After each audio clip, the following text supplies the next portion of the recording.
North Atlantic is the most dangerous ocean in the world. The stormiest, iciest, foggiest, even the saltiest. Yet, paradoxically, it is also the busiest and carries more traffic than all the other oceans of the world combined.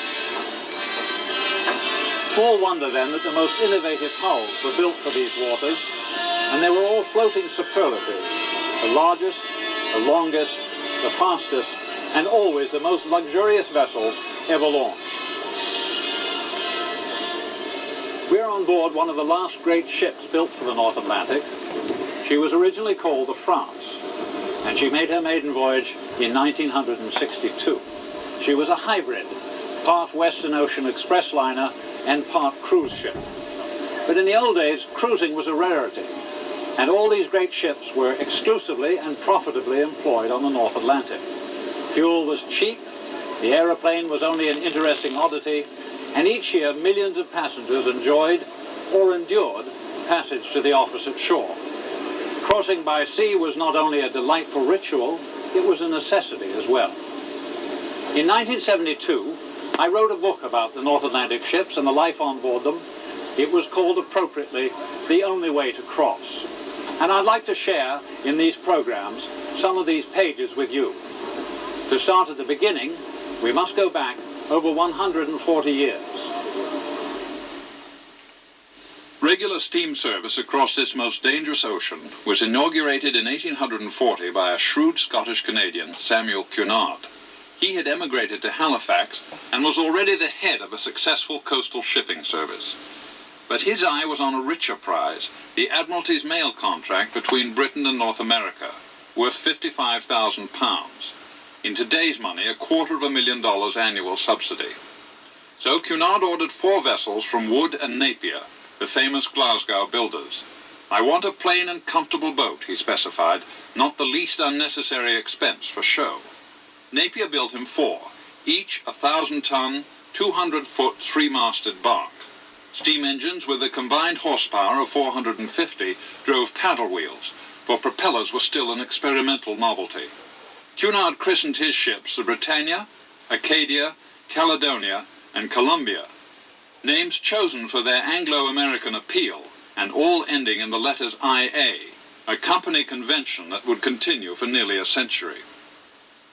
To maintain his proposed fortnightly service, Cunard needed a quartet of identical steamships. Every other Wednesday, one would sail from Liverpool. If he missed a sailing, Cunard would be fined. He called his company the British and North American Royal Mail Steam Packet Company. Everyone else called it the Cunard Line. The Britannia sailed first, on July 4th, 1840. She was only half full, carrying 63 passengers, including Samuel Cunard himself. She made an uneventful 14-day crossing, first to Halifax and then Boston. Grateful passengers on that maiden voyage presented Captain Woodruff with an elaborate silver trophy. It was called the Britannia Cup, a company relic found today in the Columbia dining room of Cunard's current flagship, the QE2. After the frigid winter of 1844, Cunard's American port had to be changed. Boston Harbor froze solid, and although enthusiastic Bostonians cut a channel through the ice for the Britannia, Cunard could not risk delays and switched operations to New York. Manhattan became, for Cunard as well as his competitors to follow, the fixed American terminus for all North Atlantic liners. Only a few indications remain of the Britannia's interiors. This view of the ladies' day cabin decorates a platter from a souvenir china set of the period. The Britannia's most articulate passenger was Charles Dickens, who crossed in January of 1842. The illustrator of his American notes drew the cabin this way, although Dickens had his own description: an utterly impractical, thoroughly hopeless, and perfectly preposterous box. He was a bad sailor, and penned on board the Britannia the ultimate 6-word symptom describing seasickness: not ill, but going to be. Although passengers flocked to Cunard's vessels, the cargo that interested him most was the transatlantic mail. This letter was stamped, literally, indicating that postage had been paid in Liverpool, and the writer has specified that it is to be carried on the Britannia. It was a predilection shared by thousands. the Cunard line flourished. By 1850, the fleet had doubled. 10 years later, it doubled again. Sailings took place every week. But speed and splendor were less important than reliability. Samuel Cunard's standing order to his captains made it quite clear. Speed is nothing. Follow your road, deliver her safe, bring her back safe. Safety is all that is required. As the numbers of his ships grew, so did their size and power. Here are the reciprocating engines of the Persia in 1856, a vast power plant that drove Cunard's first iron-hulled liner across the Atlantic in only 9 days, carrying 350 passengers.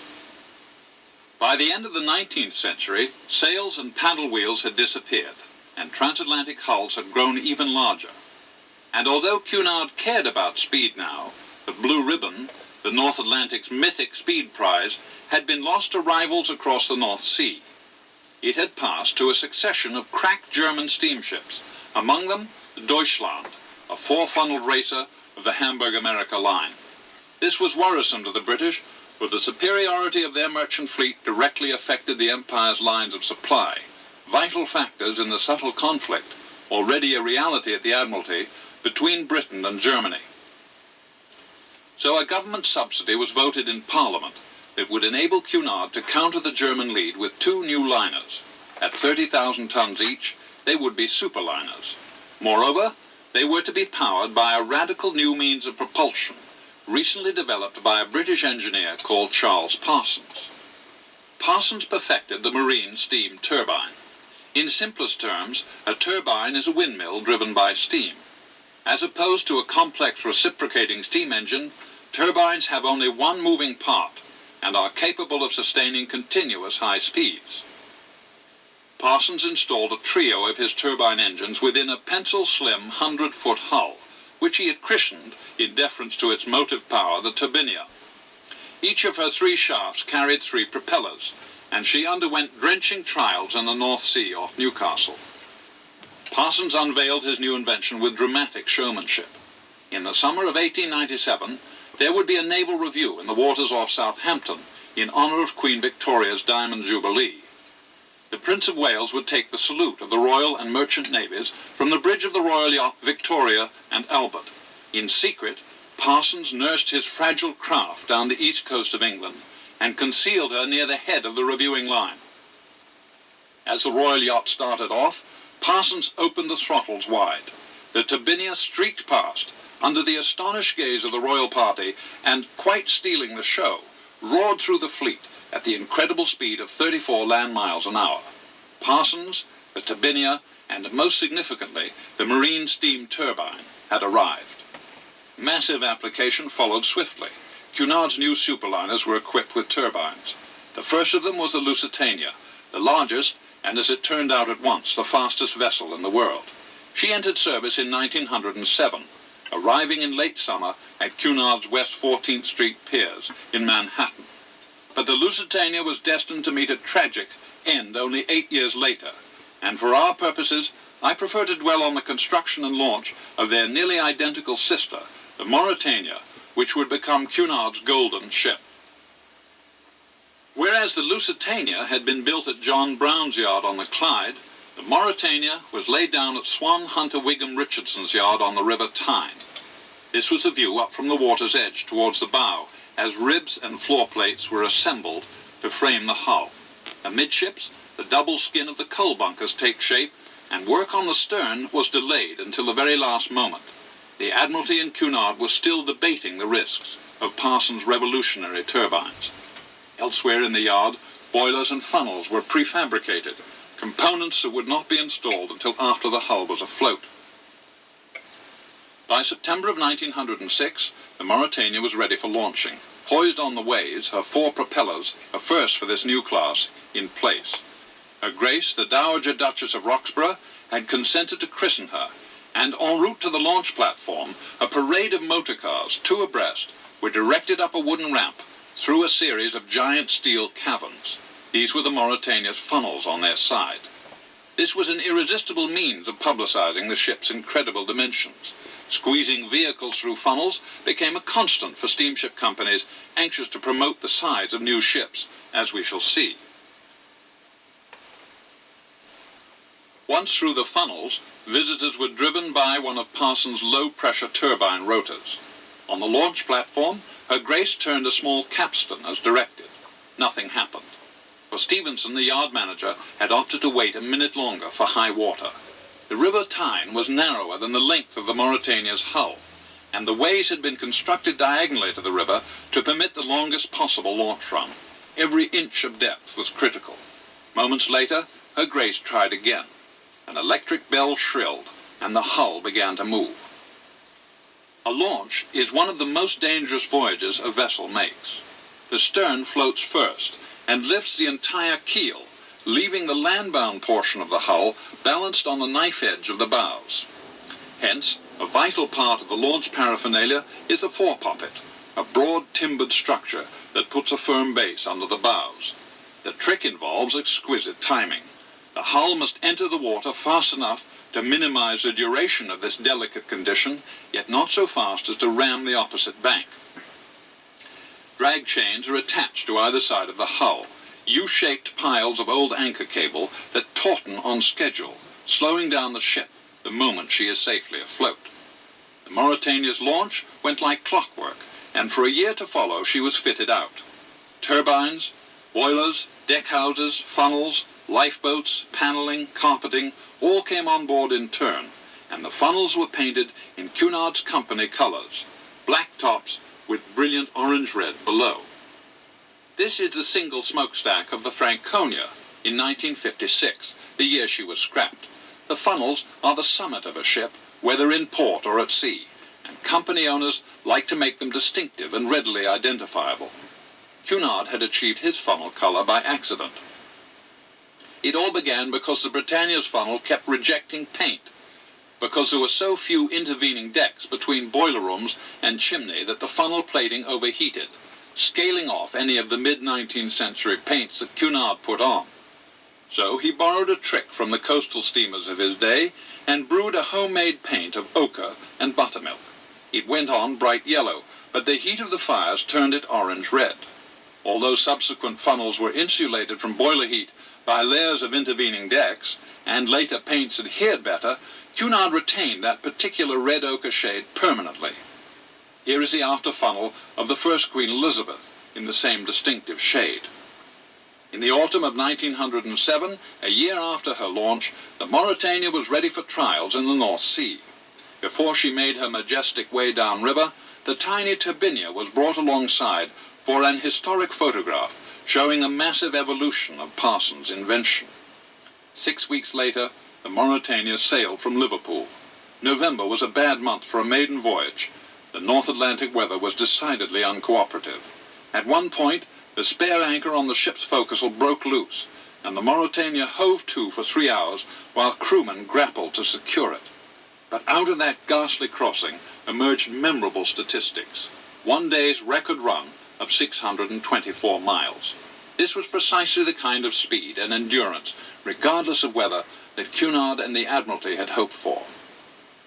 She arrived in New York within minutes of the Lusitania's record time. Ships were driven by coal in those days. The Mauretania burned 1,000 tons each day, so 6,000 tons were loaded for each crossing. In New York, the coal came upriver by barge from Perth Amboy. The ship was boomed out from the pier, and for 36 noisy, dirty, and exhausting hours, quarter-ton scoops were winched up to coaling ports along each of the Mauretania's flanks. When coaling was finished, every ledge, sill, and shelf all over the ship was wiped down by hard-working stewards, regardless of how carefully the interiors had been sealed. This is the boiler room of the Leviathan, and shows a single boiler with its trio of fireboxes below. It was the stoker's back-breaking task in all weather to keep an even 4-inch layer of new anthracite covering the glowing coals. The sailor posing here in his whites is obviously not a stoker. He's much too clean. These are real stokers, the Mauretania Stokers Band, celebrating on the stern after beating the Lusitania's record. But this kind of benevolent horseplay was rare. Stoking was a brutal job, engendering a ruthless breed of men, Liverpool Irish for the most part, whose worked under appalling conditions. The stokehold was the crucible of company ambition. It was all very well for Cunard's board members to mandate a particular service speed for their new express liners, but it was the extraordinarily tough, competent men of the Black Gang who made it happen. But whether Lusitania or Mauretania took the prize mattered little. Important was that it was an all-British show. The Germans were out of the running. Here are the mails, delivered to the fastest ship in the world by horse-drawn wagon. For 22 of her 27 years, the Mauretania would hold the blue ribbon. On sailing day in New York, freshly victualled and cold, with mail and passengers on board, the Mauretania sailed from New York to Liverpool, a reassuring melange of teak, brass, mahogany, coal smoke, and glistening white upperworks. Cunard's great British rival was the White Star Line, founded by Thomas Ismay in 1870. Whereas Cunard opted for dispatch, White Star preferred deluxe. But the phenomenal popularity of the Mauretania and Lusitania impelled them to build their own new breed of steamer. First mention of these ships was made one night after dinner in Belgravia at Lord Peary's house. He was the head of Harland and Wolff, the great Belfast shipyard that built every White Star hull. His guest was Bruce Ismay, son of the founder. After dinner that evening, the two men discussed a new class of ship, half again as large as the Mauretania. Even as they talked, both knew that there existed not a launchway, dry dock, or even pier that would accommodate hulls of the dimension they envisioned. In shipbuilding's golden era before 1914, naval architects were the visionaries, leading the way while harbour engineers followed protesting in their wake. The first of the new class was the Olympic. All White Star names end in IC, and on sailing day of her maiden voyage in June of 1911, Peary was on board to confer with Captain Edward J. Smith, Commodore of the White Star Line. Paint crews were aloft, touching up the Olympic's quartet of buff, black-topped funnels. The Olympic-class ships were over 800 feet long, only slightly longer than the Lusitania class, but displacing 15,000 additional tons dead weight. They were broader in the beam, higher out of water, and their hallmark was the lavish amount of space for the first class. Enormous public rooms with equally large foyers anticipating them. It was this profusion of space that overwhelmed. During this period, transatlantic liners were referred to as floating palaces. To move this ponderous bulk at 22.5 knots, 2 knots slower than the Mauretania, 29 boilers were employed, distributed 5 across the boiler rooms, and denying the ship insulating coal bunkers along her flanks. The Olympic's first class provided amenities like squash courts, a small swimming pool, and an extra tariff restaurant. She would cross in 6 days, but as compensation for the slightly slower time, was advertised as the most luxurious vessel in the world. Her first crossing was an unqualified success. Off Staten Island, the new ship clears her immigrant passengers. The paint has flaked off her bow, clear indication of a maiden passage. Up at the White Star piers, the Olympic stern juts out into the Hudson. New York piers had still not caught up with the size of the ships they had to accommodate. During her first year, the Olympic was involved in a freak collision.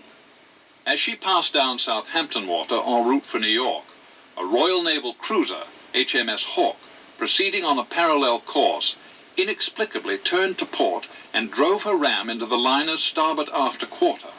No one was hurt. The ship was withdrawn and taken back to Belfast for repairs. But it seemed a curiously unhappy omen for the White Star Line's new superliner. The second of the class was the Titanic, scheduled to sail on her maiden voyage a year later. The posters advertising her debut utilized, in fact, a photograph of the Olympic. Although it may seem pedantic to quibble about which ship was which, within a year it became of paramount interest to responsible newspaper editors, for the Titanic would founder on her maiden voyage, and distinguishing one ship from the other became of supreme interest.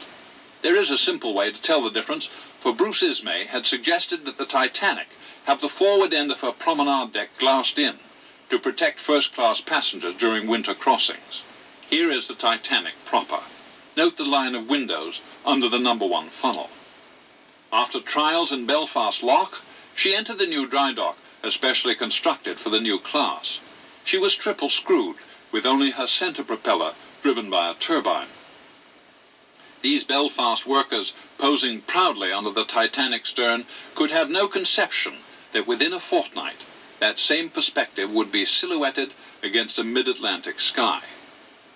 Sailing day, Southampton, April 10th, 1912. The new White Star Giant passes down the Solent toward the Channel, her splendid image captured by Beacons, the Cowes druggist, who made a hobby of photographing every new ship to use the port. Despite her bulk of 45,000 tons, the Titanic's designers had retained a striking yacht-like grace. From broadside, these ultimate Harland and Wolff hulls carried their displacement well, in striking contrast to the comparative German hulls that followed. Near the Nab Tower, Bowyer, the pilot, disembarked, and after a call at Cherbourg and Queenstown, the second of the Olympic class sails for New York. This amateurish little sketch was drawn by a man named Frederick Fleet, one of two lookouts posted in the Titanic's crow's nest just before midnight of Sunday evening, April 14th. He drew it from memory many years after the sinking, in an attempt to show how distant the iceberg was when he first saw it. It seems doubtful that he had seen it that far off. There was no moon, but everyone later remarked on the extraordinary brilliance of the stars that shone right down to the horizon. Had Fleet and his watchmate been posted on the bow rather than in the crow's nest, he might have seen it earlier, silhouetted against the sky. Moreover, the calmness of the sea was against him, for icebergs read black at night, and without any waves there was no telltale line of white breakers around the base. So Fleet spotted it too late. He rang the bridge, and Murdoch, officer of the watch, instantly reversed engines full astern, and at the same time hard astarboarded. In those days this meant that the Titanic was turned hard to port. Murdoch hoped that he would just miss the iceberg, and to many it seemed that he had. It was a close thing. The Titanic's starboard shrouds shaved off tons of ice that toppled into the forward well deck, where immigrant passengers played football with fragments of it. But an underwater spur of ice delivered the coup de grace, slicing a 300-foot gash along the Titanic's underwater plating and admitting a fatal inundation of freezing green Atlantic seawater into no less than 6 forward compartments. Far better that Murdoch had kept on course and rammed the iceberg. 1, 2, or even 3 forward compartments might have been holed, and the prow might have been crumpled like tinfoil, but the ship doubtless would have remained afloat. But Murdoch, like any of us, automatically strove to avoid collision altogether, even though it was common knowledge on the Western Ocean that ramming an iceberg was preferable to side-swiping it. On that cold April night, there were 2,200 souls on board RMS Titanic. Now, souls is a maritime collective indicating the numbers of combined passengers and crew on board. Souls never travel in planes, trains, or buses, only on ships. Of that total, 1,500 were to perish. Thomas Andrews, the ship's designer, was on board, and it was he who informed Bruce Ismay and Commodore Smith during a bleak conference on the bridge that the ship had only 2 hours before she would sink. In fact, she stayed afloat for 2 hours and 20 minutes. Passengers, unaware of any urgency and only half-heartedly encouraged to abandon ship, seemed loath to exchange the light and warmth of the Titanic and commit to the chill discomfort of a small boat. The brilliantly lit Titanic lay dead in the water at the margin of an enormous ice field, ice unusually far south for that time of year, and ice about which the Titanic had received 6 radioed warnings from other ships in her path. The purser mustered the ship's orchestra, who, clad in overcoats and lifebelts, played cheerful ragtime selections. Women and children only were allowed into the boats. Husbands, fathers, and sons stayed behind, trying to keep their footing on the increasing slope of the decks. Commodore Smith, ultimately responsible for the ruinous speed which the Titanic had maintained through the ice, went down with his ship. The lights burned to the very end, the heroic, selfless work of the engineers. The field of purple that British engineering officers wear to this day between the gold rings of their rank is in memoriam for the Titanic's brave engineers, not one of whom survived. The 700 passengers and crew in the lifeboats pulled away from the ship as she upended, looking like the Flatiron Building, one New Yorker commented, just before the final plunge. Crewmen in charge of the boats urged them to row, fearful that they would be dragged down with the ship. But a baker, dosed liberally with whiskey against the cold, rode the ship down like an elevator, clutching onto the poop railing and stepping off into the water without even getting his head wet. So much for the dreaded suction. More likely those half-laden lifeboats rowed away from the wreck to avoid the hundreds of their fellow souls who floated, freezing and dying, their heartbreaking cries continuing in ghastly diminuendo for nearly an hour. Next morning at dawn, the gallant little Cunarder Carpathia was first to reach the scene, plucking 700 from the boats and taking them back to New York. Before she arrived, there was rumor aplenty. At the offices of the New York American, a chalkman writes up the names of celebrated passengers. Names like Widener, Astor, Guggenheim, Strauss, and Ismay would become common currency in the weeks that followed. The Evening Sun perpetrated the cruelest reassurance, prompting anxious relatives to organize a special boat train for Halifax. Somewhere in the middle of the Maine woods it was flagged down when the awful truth became known. After the tragedy, London's Sphere reviewed the history of crossing the Atlantic. Prior to the 17th century, there had been no communication. Then sailing ships made it across in 45 days by the 17th century. To the present, crossing time had been reduced to 5 days by the Mauretania. As a prophetic fillip, the editors of the Sphere predicted that someday, even an aeroplane might manage to fly across in a day or so. The British Board of Trade regulations governing the numbers of lifeboats carried on the Titanic were archaic, dating from 1894. Vessels of over 10,000 tons, it was written, were obliged to carry 16 lifeboats. No provision was made for vessels of 45,000 tons. The rules, like the piers and dry docks, had been outstripped by the size of the ships. Here is the Mauretania's boat deck, pre-April of 1912, with a long blank space between clusters of the obligatory 16 lifeboats. After the Titanic, all that would change. The first new liner in New York Harbor after the Titanic's abortive maiden voyage was the France, the French line's first and only four-stacker. She was festooned with lifeboats, life rafts, floats, a sensible proviso of a seat in a lifeboat for every single soul on board.